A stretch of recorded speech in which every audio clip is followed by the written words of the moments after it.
शिक्षा मिलेगी बाबूजी। आदिकाल से लेकर के आज तक की बात है इस बिरहा में। आइए मास्टर साहब, सूरदास बाबू तनी मिजाज बना के सुन दिया मास्टर साहब।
बहुत सुंदर हारमोनियम के आप लोग बिरहा रिकॉर्डिंग करत रहन।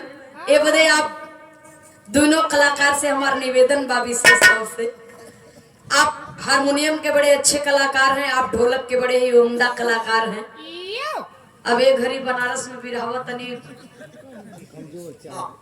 एक वजह से थोड़ा मुलाकात कम हो पावत बा। फिर से तनी कम से कम बिरहियन के तकदीर जागे। तब ये साल भरे में साल 1.5 साल 2 साल में सबसे ज्यादा घाटा हमारे रोके लगा है। भैया आप लोग से निवेदन ही बा कि निवेदन बढ़िया लगे तब के तनी स्वीकार कैले ही बस। जब एक नेट पर गनवा डलही तब फोन नंबर दोनों कलाकार के पारी में उन्हों का फोन नंबर हमरो फोन नंबर वो गाना पर स्क्रीन पर चलत रही तो तनी कुछ बाकी बिरादरी की बात बिरादरी है समझ भैया घाटा न लागे के हो जाइए। अब बिरहा के अंदर 4 लाइन